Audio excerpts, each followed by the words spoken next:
शांताकारं भुजंगशयनं पद्मनाभं सुरेशं विश्वाधारं गगनसदृशं मेघवर्णं शुभांगं लक्ष्मीकान्तं कमलनयनं योगिभिर्ध्यानगम्यं वंदे विष्णु भवभयहरं सर्वलोकैकनाथम्। मंगलम भगवान विष्णु मंगलम गरुड़ध्वज मंगलम पुंडरीकाक्ष मंगलाय तनोहरि। ओम नमो भगवते वासुदेवाय। आज का दिन आप सभी के लिए मंगलमय हो। एकादशी के दिन जो लोग उपवास रखते हैं और सच्चे मन से विष्णु भगवान की पूजा करते हैं उन्हें जीवन में अच्छी सेहत सुख समृद्धि प्राप्त होती है। इस साल 2023 माघ कृष्ण एकादशी, जिसे सटतिला एकादशी के नाम से जाना जाता है, 18 जनवरी को पड़ रही है। सटतिला एकादशी के दिन सटतिला एकादशी व्रत कथा जरूर सुनना चाहिए, साथ ही दूसरों को भी सुनाना चाहिए। इससे भगवान श्री हरि प्रसन्न होते हैं और हर मनोकामना पूर्ण करते हैं। तो आइए सुनते हैं सटतिला एकादशी व्रत कथा। सब धर्मों के ज्ञाता, वेद और शास्त्रों के अर्थ ज्ञान में पारंगत, सबके हृदय में रमन करने वाले श्री विष्णु के तत्व को जानने वाले तथा भागवत परायण प्रहलाद जी जब सुखपूर्वक बैठे हुए थे, उस समय उनके समीप स्वधर्म का पालन करने वाले महर्षि कुछ पूछने के लिए आए। महर्षियों ने कहा, प्रहलाद जी, आप कोई ऐसा साधन बताइए जिससे ज्ञान, ध्यान और इंद्रिय निग्रह के बिना ही अनायास भगवान विष्णु का परम पद प्राप्त हो जाता है। उनके ऐसा कहने पर संपूर्ण लोगों के हित के लिए उद्धत रहने वाले विष्णु भक्त महाभाग प्रहलाद जी ने संक्षेप में इस प्रकार कहा, महर्षियों, जो 18 पुराणों का सार से भी सारतर तत्व है, जिसे कार्तिकेय जी के पूछने पर भगवान शंकर ने उन्हें बताया था, उसका वर्णन करता हूं, सुनिए। महादेव जी कार्तिकेय से बोले, जो कली में एकादशी की रात में जागरण करते समय वैष्णव शास्त्र का पाठ करता है, उसके कोटि जन्मों के किए हुए 4 प्रकार के पाप नष्ट हो जाते हैं।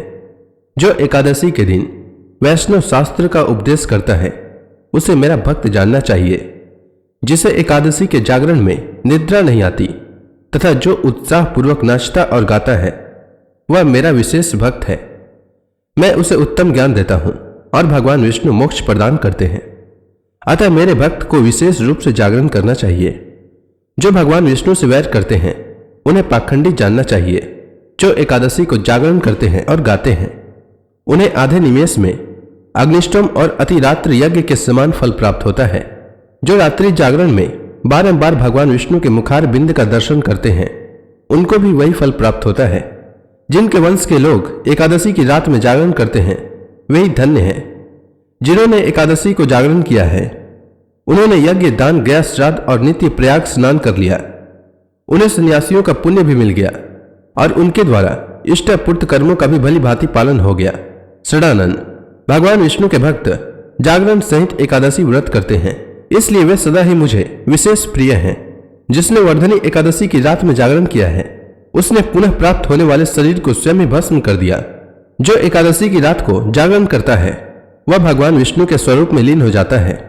जिसने हरि बोधनी एकादशी की रात में जागरण किया है, उसके स्थूल सूक्ष्म सभी पाप नष्ट हो जाते हैं। जो एकादशी की रात में जागरण तथा ताल स्वर के साथ संगीत का आयोजन करता है, उसे महान पुण्य की प्राप्ति होती है। जो एकादशी के दिन ऋषियों द्वारा बनाए हुए दिव्य स्तोत्रों से, ऋग्वेद, यजुर्वेद तथा सामवेद के वैष्णव मंत्रों से, संस्कृत और प्राकृत के अन्य स्त्रोतों से व गीत वाद्य आदि के द्वारा भगवान विष्णु को संतुष्ट करता है, उसे भगवान विष्णु भी परमानंद प्रदान करते हैं। जो एकादशी की रात में भगवान विष्णु के आगे वैष्णव भक्तों के समीप गीता और विष्णु सहस्त्र नाम का पाठ करता है, वह उस परम धाम में जाता है जहां साक्षात भगवान नारायण विराजमान है। पुण्य में भागवत तथा स्कंद पुराण भगवान विष्णु को प्रिय है। मथुरा और व्रज में भगवान विष्णु के बाल चरित्र का जो वर्णन किया गया है, उसे जो एकादशी की रात में भगवान केशव का पूजन करके पढ़ता है, उसका पुण्य कितना है यह मैं नहीं जानता, कदाचित भगवान विष्णु जानते हो। बेटा, भगवान के समीप गीत, नृत्य और स्तोत्र पाठ आदि से जो फल होता है, वही कली में श्री हरि के समीप जागरण करते समय विष्णु सहस्त्र नाम, गीता तथा श्रीमद् भागवत का पाठ करने से सहस्त्र गुना होकर मिलता है। जो श्री हरि के समीप जागरण करते समय रात में दीपक जलाता है, उसका पुण्य 100 कल्पों में भी नष्ट नहीं होता। जो जागरण काल में मंजरी सहित तुलसी दल से भक्ति पूर्वक श्री हरि का पूजन करता है, उसका पुनः इस संसार में जन्म नहीं होता। स्नान, चंदन, लेप, धूप, दीप, नैवेद्य और तांबुल, यह सब जागरण काल में भगवान को समर्पित किया जाए तो उससे अक्षय पुण्य होता है।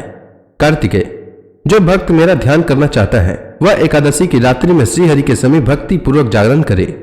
एकादशी के दिन जो लोग जागरण करते हैं उनके शरीर में इंद्र आदि देवता आकर स्थित हो जाते हैं। जो जागरण काल में महाभारत का पाठ करते हैं वे उस परम धाम में जाते हैं जहां सन्यासी महात्मा जाया करते हैं। जो उस समय श्री रामचंद्र जी का चरित्र दशकंठ वध पढ़ते हैं वे योग वेताओं की गति को प्राप्त होते हैं। जिन्होंने श्रीहरि के समीप जागरण किया है उन्होंने 4 वेदों का स्वाध्याय, देवताओं का पूजन, यज्ञों का अनुष्ठान तथा सब तीर्थों में स्नान कर लिया। श्री कृष्ण से बढ़कर कोई देवता नहीं है और एकादशी व्रत के समान दूसरा कोई व्रत नहीं है। जहां भागवत शास्त्र है, भगवान विष्णु के लिए जहां जागरण किया जाता है और जहां शालिग्राम शिला स्थित होती है वहां साक्षात भगवान विष्णु उपस्थित होते हैं। अब आइए सुनते हैं षटतिला एकादशी व्रत कथा।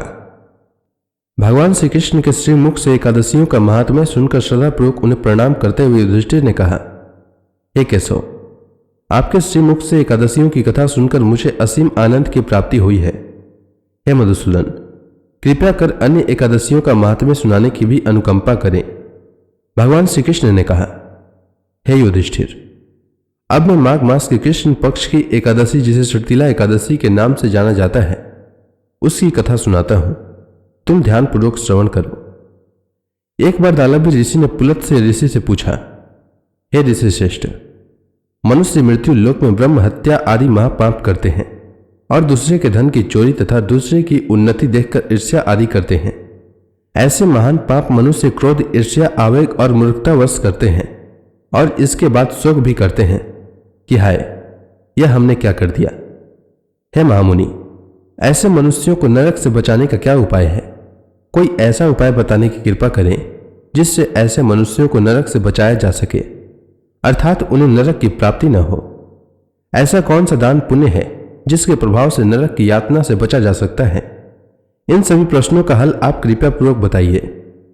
दालभ्य ऋषि की बात सुनकर पुलत्स्य ऋषि ने कहा, हे मुनिश्रेष्ठ, आपने मुझसे अत्यंत गूढ़ प्रश्न पूछा है। इससे संसार में मनुष्यों का बड़ा लाभ होगा। जिस रहस्य को इंद्र आदि देवता भी नहीं जानते वह रहस्य मैं आपको अवश्य ही बताऊंगा। माघ मास आने पर मनुष्य को स्नान आदि से शुद्ध रहना चाहिए और इंद्रियों को वश में करके तथा काम, क्रोध, लोभ, मोह, ईर्ष्या तथा अहंकार आदि से सर्वदा बचना चाहिए। पुष्य नक्षत्र में गोबर कपास तिल मिलाकर उपले बनाना चाहिए। इन उपलों से 108 बार हवन करना चाहिए। जिस दिन मूल नक्षत्र और एकादशी तिथि हो तब अच्छे पुण्य देने वाले नियमों को ग्रहण करना चाहिए। स्नान आदि नित्य कर्म से देवों के देव भगवान श्रीहरि का पूजन व कीर्तन करना चाहिए। एकादशी के दिन उपवास करें तथा रात को जागरण और हवन करें। उसके दूसरे दिन धूप दीप नैवेद्य से भगवान श्रीहरि की पूजा अर्चना करें तथा खिचड़ी का भोग लगाएं। उस दिन श्री विष्णु को पेठा, नारियल, सीताफल या सुपारी आदि अर्घ्य अवश्य देना चाहिए। तदुपरांत उनकी स्तुति करनी चाहिए। हे जगदीश्वर, आप निराश्रितों को भी शरण देने वाले हैं। आप संसार में डूबे हुए का उद्धार करने वाले हैं। हे कमलनयन, हे मधुसूदन, हे जगन्नाथ, हे पुंडरीकाक्ष, आप लक्ष्मी जी सहित मेरे इस तुच्छ अर्घ्य को स्वीकार कीजिए। इसके पश्चात ब्राह्मण को जल से भरा घड़ा और तिल का दान करना चाहिए। यदि संभव हो तो ब्राह्मण को गौ और तिल देना चाहिए। इस प्रकार मनुष्य जितने तिलों का दान करता है वह उतने ही सहस्त्र वर्ष स्वर्ग में वास करता है। तिल स्नान, तिल के उपटन, तिलोदक, तिल का हवन, तिल का भोजन, तिल का दान, इस प्रकार 6 रूपों में तिलों का प्रयोग षटतिला कहलाती है। इससे अनेक प्रकार के पाप नष्ट हो जाते हैं। इतना कहकर पुलत्स्य ऋषि ने कहा, अब मैं एकादशी की कथा सुनाता हूं, तुम ध्यान पूर्वक श्रवण करो। एक बार नारद मुनि ने भगवान श्रीहरि से षटतिला एकादशी का महात्म्य पूछा। नारद जी ने कहा, हे प्रभु, आप मेरा प्रणाम स्वीकार करें। षटतिला एकादशी के उपवास का क्या पुण्य है, उसकी क्या कथा है, कृपया कर मुझसे कहिए। नारद जी की प्रार्थना सुन भगवान श्रीहरि ने कहा, हे नारद, मैं तुम्हें प्रत्यक्ष देखा सत्य वृत्तांत सुनाता हूं, ध्यान पूर्वक श्रवण करो। बहुत समय पहले मृत्यु लोक में एक ब्राह्मणी रहती थी। वह सदा व्रत उपवास किया करती थी। एक बार वह 1 मास तक उपवास करती रही। इससे उसका शरीर बहुत कमजोर हो गया। वह अत्यंत बुद्धिमान थी। फिर उसने कभी भी देवताओं तथा ब्राह्मणों के निमित्त अन्न आदि का दान नहीं किया। मैंने चिंतन किया कि इस ब्राह्मणी ने उपवास आदि से अपना शरीर तो पवित्र कर लिया है तथा इसको वैकुंठ लोक भी प्राप्त हो जाएगा, किंतु इसने कभी अन्न दान नहीं किया है। अन्न के बिना जीव की तृप्ति होना कठिन है।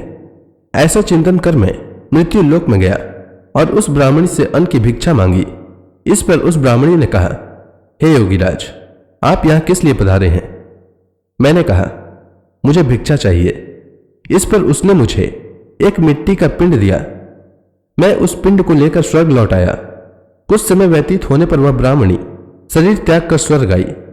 मिट्टी के पिंड के प्रभाव से उसे उस जगह एक आम वृक्ष सहित घर मिला, किंतु उसने उस घर को अन्य वस्तुओं से खाली पाया। वह घबराई हुई मेरे पास आई और बोली, हे प्रभु, मैंने अनेक व्रत आदि से आपका पूजन किया है, किंतु फिर भी मेरा घर वस्तुओं से रिक्त है। इसका क्या कारण है? मैंने कहा, तुम अपने घर जाओ और जब देव स्त्रियां तुम्हें देखने आए तब तुम उनसे शर्तिला एकादशी व्रत का महात्म्य और उसका विधान पूछना। जब तक वे न बताएं तब तक द्वार न खोलना। प्रभु के ऐसे वचन सुन वह अपने घर आई और जब देव स्त्रियां आई और द्वार खोलने के लिए कहने लगी तब उस ब्राह्मणी ने कहा, यदि आप मुझे देखने आई हैं तो पहले मुझे शर्तिला एकादशी का महात्म्य बताएं। तब उनमें से एक देव स्त्री ने कहा, यदि तुम्हारी यही इच्छा है तो ध्यान पूर्वक श्रवण करो। मैं तुमसे एकादशी व्रत और उसका महात्म्य विधान सहित कहती हूं।